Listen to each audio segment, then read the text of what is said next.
ETF index mutual funds నేర్చుకుని stock మార్కెట్లో రాణించాలనుకుంటున్నారా? వెంటనే ఈ నెంబర్కి కాల్ చేయండి. హాయ్ హలో నమస్తే, welcome back to Suman TV. ప్రస్తుతం మనతో పాటు ఉన్నారు ఎడ్యున్ and career guidance director Venugopal గారు. సార్తో మాట్లాడదాం. నమస్తే సార్. నమస్తే మేడం.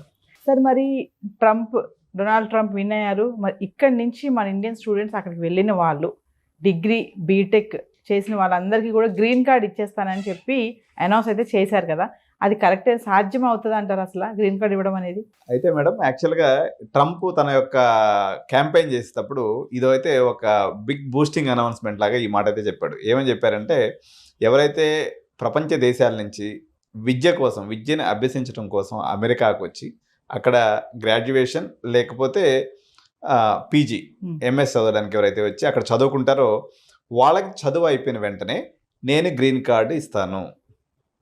ఎందుకు అలా అని చెప్పేసి అక్కడ విలేకరు ఒక ప్రశ్న అడిగినప్పుడు ఆయన దానికి సమాధానం చెప్తూ, మా దగ్గరికి వచ్చి చదువుకున్న తర్వాత వాళ్ళు చాలా డెవలప్ అవుతున్నారు, ఆ డెవలప్ అయినటువంటి నాలెడ్జ్ తోటే వాళ్ళు తిరిగి వాళ్ళ స్వదేశాలకు వెళ్ళి అక్కడ గొప్ప గొప్ప కంపెనీస్ అన్ని స్టార్ట్ చేసి వాళ్ళు మా అమెరికన్స్కే కాంపిటీషన్గా వస్తున్నారు. అదేదో వాళ్ళు ఇక్కడే గ్రీన్ కార్డ్ ఇచ్చేసేస్తే ఆ మేధాశక్తి మొత్తం కూడా నా దేశానికి అంటే అమెరికా దేశానికి ఉపయోగపడుతుంది అనే భావనతో నేను ఈ నిర్ణయం తీసుకున్నాను. ఎప్పుడైతే నేను ఆఫీస్ అజ్యూమ్ చేస్తానో దీని మీద సత్వరమైనటువంటి నిర్ణయాన్ని తీసుకుంటాను. This was the announcement made by Donald Trump in the campaign. అయితే దీని యొక్క సాధ్యాసాధ్యాలను పరిశీలించాల్సి వచ్చినప్పుడు అమెరికా యొక్క ప్రజాస్వామ్యం యొక్క స్ట్రక్చర్ని గురించి మనం ఆలోచించాలి మేడం. ఇప్పుడు అక్కడ అధ్యక్షుడు ఎవరైతే ప్రెసిడెంట్ ఉంటారో ఈ ప్రెసిడెంట్ యొక్క నిర్ణయము ఒక్కటే ఏకంగా చెల్లుబాటు అయిపోయి అది చట్టంగా మారిపోదు. సో ఈయన చెప్పినటువంటి మాట నిజం కావాలి అనుకున్నట్లయితే ఈయన ఇనిషియేషన్ తీసుకున్న తర్వాత అక్కడ ఏదైతే పార్లమెంట్ ఉంటుందో 535 మంది సభ్యులు ఉంటారు మేడం. అందులో ఇప్పుడు మన దేశంలో పార్లమెంట్ ఎట్లా ఉందో అమెరికా కూడా పార్లమెంట్ ఉంటుంది అనమాట. అందులో ఇక్కడ ఎగువ సభ దిగువ సభ అని మన పార్లమెంట్ ఎట్లా ఉంటాయో అక్కడ కూడా 2 సభలు ఉంటాయి.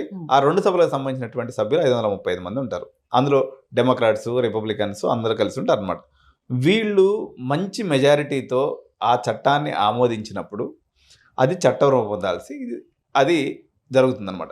సో దీని యొక్క ఇంప్లికేషన్స్ ఎలా ఉంటాయి అంటే పరిణామాలు ఎలా ఉంటాయి అనేది చర్చ జరిగినప్పుడు ఇప్పుడు దీనివల్ల ఏమవుతుందంటే ఇందాకే మనం అనుకున్నట్టుగా 4500 యూనివర్సిటీస్, దాదాపు 8000 కాలేజెస్లో ఉన్నటువంటి కాలేజెస్ అన్నీ కూడా చెత్త చెదారం మొత్తం కాలేజీలు ప్రపంచ దేశాల విద్యార్థులతో నిండిపోతాయి. ఇప్పటికే అమెరికా యొక్క ఆర్థిక వ్యవస్థ ఏదైతే ఉందో అది కొంత తిరోగమన దిశలో యుద్ధాల వల్ల అనుకోండి, లేకపోతే బైడెన్ అడ్మినిస్ట్రేషన్ సరిగా చేయనందువల్ల చాలా కొన్ని లక్షల కోట్ల డాలర్స్ వీళ్ళు డెట్ అంటే అప్పుతో కూడుకున్నటువంటి ఆర్థిక వ్యవస్థను నడుపుతూ ఉన్నారు. బ్యాంకులు ఏదైతే ఈ యుద్ధాలకి మనకి ఫండ్ సప్లై చేయడం వల్ల అక్కడ ఫైనాన్షియల్ క్రంచ్ ఏర్పడి వాళ్ళు వడ్డీ రేట్లు కూడా పెంచేశారు. వడ్డీ రేట్లు పెంచినప్పుడు ఆబ్వియస్గా ఎవరైతే కంపెనీలు వాళ్ళు ఉంటారో డబ్బులు తక్కువ తీసుకుంటారు, ప్రాజెక్టులు తక్కువ తీసుకుంటారు. కాబట్టి వాళ్ళు ఎంప్లాయ్మెంట్ కూడా సరిగా లేక దాదాపు ఇక్కడ నుంచి పోయినటువంటి విద్యార్థుల్లో 10 లక్షల మందిలో కేవలం 10 to 15% మాత్రమే సరైనటువంటి ఉపాధి ఉంది. రిమైనింగ్ వాళ్ళందరూ కూడా ఖాళీగా ఉన్నారు. వీళ్ళందరికీ కూడా ఎప్పుడైతే మేము గ్రీన్ కార్డ్స్ ఇస్తామంటారో వీళ్ళందరూ అక్కడికి వెళ్ళిపోతారు. వెళ్ళిపోయినందువల్ల చెత్త చెదారం, పనికిమాలినోడు, చెత్త కోర్సు ఆ కోర్సు అని లేకుండా మొత్తం నిండుకుండలాగా తయారవుతుంది. తద్వారా వీళ్ళు బయటకు వచ్చి ఏం చేస్తారు, ఎప్పుడైతే స్కిల్ ఉన్నటువంటి పర్సన్ పోతేనే. ఇప్పుడు అమెరికా ఈజ్ గ్రేట్, అమెరికా పెద్దన్న పాత్ర పోషిస్తుంది ప్రపంచంలో. ఎందుకని పోషించగలుగుతుంది? ప్రపంచంలో ఉన్నటువంటి టాలెంట్ అంతా కూడా అమెరికాకి చేరుకుంటుంది కాబట్టి జరుగుతుంది. కాబట్టి ఈ నిర్ణయము ఆయన ఏమో అంటే డొనాల్డ్ ట్రంప్ ఎలా ఉంటుందంటే జుమ్లా మాటలు చాలా చెప్తుంటారు అనమాట. నాకు తెలిసి ఇది జుమ్లా మాటగా తీసుకోవాలి తప్ప ఒకవేళ ఇది నిజమైతే మేలు జరుగుతుందా అంటే మేబీ ఒక్క జనరేషన్కి మేలు జరగవచ్చు. ఎందుకంటే ఇప్పుడు ఎగ్జాంపుల్ ఏమవుతుందంటే మేడం, ఒకడు ఉన్నాడు, ఒక బీటెక్ 4 ఏళ్ళు కష్టపడి దాదాపు అన్ని సెమిస్టర్స్ ఎగ్జామ్స్ రాసి ఎంతో డే అండ్ నైట్ వర్కౌట్ చేసి ఒకటి సర్టిఫికేట్ తెచ్చుకుంటాడు. ఇంకోడు 4 లక్షలు 5 లక్షలు ఇచ్చి ప్రింట్ కొట్టుకొచ్చుకుంటాడు. ఇప్పుడు వీళ్ళ పరిస్థితి ఏమైపోతుందంటే వాళ్ళు కొన్ని సంవత్సరాల పాటు, ఎందుకంటే ఇప్పుడు గ్రీన్ కార్డు వీసా పొందాలన్నట్లయితే దాదాపు 40 ఏళ్ళు 30 ఏళ్ళు వెయిటింగ్ పీరియడ్ ఉంది. ఇంత వెయిటింగ్ పీరియడ్ని ఉన్నటువంటి ఈ పరిస్థితుల్లో వీళ్ళు సడన్గా ఇప్పుడు ఎంఎస్కి పోయేసి 30 లక్షలు ఖర్చు పెట్టేస్తారు, ఏదో ఒక కోర్స్ చేసేస్తారు, డైరెక్ట్గా గ్రీన్ కార్డు తీసుకుంటారు. అంటే ఇంకా దానికి విలువే ఉంటుంది. కష్టపడతాం. ఇప్పుడు ఎంబీబీఎస్ అనేది ఎందుకు కష్టం అంటే ఎంబీబీఎస్ చేసినోడికి ఎందుకు కష్టం అంటే 5.5 సంవత్సరం ఎంబీబీఎస్ చేసి మళ్ళీ 3 ఏళ్ళు ఎండీ చేసి ఆ తర్వాత మళ్ళీ స్పెషలైజేషన్ ఒక 2 ఏళ్ళు చేస్తే దగ్గర ఒక 10-12 ఏళ్ళు స్పెండ్ చేస్తాడు. కాబట్టి వాడికి సమాజంలో ఒక విలువ. అట్లా కాకుండా 6 నెలల్లో ఎండీ కోర్సు ఎంఎస్ కోర్సు ఇచ్చేస్తానన్నారు అనుకోండి, ఇంకా దానికి విలువ ఉంటుంది, ప్రతి ఒక్కరు చేసేస్తాడు. సో అట్లా గ్రీన్ కార్డు యొక్క విలువ పడిపోతుంది. ఈవెన్ ఇప్పుడున్నటువంటి పరిస్థితుల్లో కూడా అమెరికాలో ఇప్పుడు మన గ్రీన్ కార్డ్ హోల్డర్స్ కానీ తీసుకున్నప్పుడు అంటే ఇష్యూ జరుగుతుంది తీసుకున్నప్పుడు ఫస్ట్ ప్లేస్లో మెక్సికో ఉంది మేడం. దాదాపు 1,37,000 గ్రీన్ కార్డ్స్ అనేది వాళ్ళకి ఇష్యూ అవుతుంది. సెకండ్ ప్లేస్లో 1,27,000 మందితో భారత్ సెకండ్ ప్లేస్లో ఇప్పుడు కూడా ఉంది. సో ఇది కార్యరూపం దాల్చడం ఏదైతే ఉందో అత్యంత సంక్లిష్టమైనటువంటి ప్రక్రియ.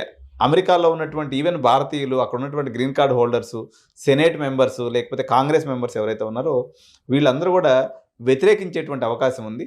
ఇది జరగడం వల్ల టెంపరీగా భారతీయులకు మేలు జరుగుతుంది. కానీ ఇప్పుడు మనం ఒక రకంగా చెప్పాలంటే కంపారిటివ్గా ఇతర దేశాల వాళ్ళతో పోల్చుకున్నప్పుడు కొంత డిసిప్లైన్గానే ఉంటాం. అమెరికాకు పోయినటువంటి మన భారతీయులందరూ కూడా ఇల్లీగల్ ఇమిగ్రెంట్స్ ఎక్కువ మంది పోరు.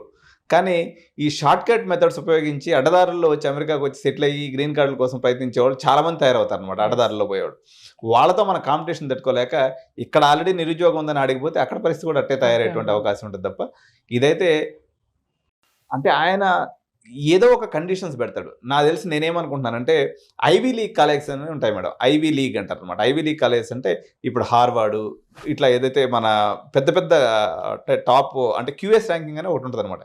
ఈ క్యూఎస్ ర్యాంకింగ్లో టాప్ 100లో ఉన్నటువంటి యూనివర్సిటీస్ ఎవరైతే చదువుతారో వాళ్ళ వరకు ఇష్యూ చేయొచ్చు అని అనుకుంటున్నాను తప్ప అడ్డమైనటువంటి ప్రతి కాలేజీలో చదివినటువంటి విద్యార్థికి అయితే గ్రీన్ కార్డ్ ఇచ్చేటువంటి అవకాశం లేదని చెప్పాలి మేడం. అంటే సార్ వీసా డిలే అవ్వడము, హయ్యర్ రిజెక్షన్స్ కూడా ఉంటాయంటారా?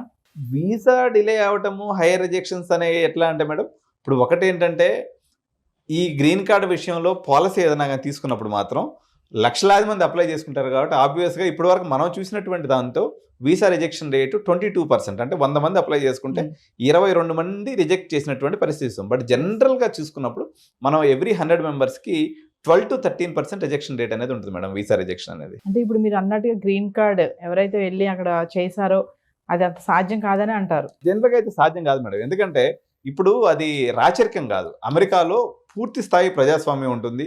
దాదాపు 53 రాష్ట్రాల సమాహారం అది. అక్కడ ఉన్నటువంటి వాళ్ళందరూ కూడా ప్రతినిధుల సభ, ఎగువ సభ, దిగు సభ, సెనేటర్స్, కాంగ్రెస్ మెన్ వీళ్ళందరూ కలిసి 535 మంది ఓట్లేసి దాన్ని చట్టరూపం చేస్తే తప్ప అధ్యక్షుడు మాట ఏకరూపేణ నేను భాష చెప్పినట్టు నేను ఒకసారి చెప్తే 100 సార్లు చెప్పినట్టు అని చెప్పే కానీ ట్రంప్ అంటే మాత్రం అలాంటి మాటని అమెరికా ఆమోదించదు, అది చట్టరూపం దాల్చదు. Thank you madam.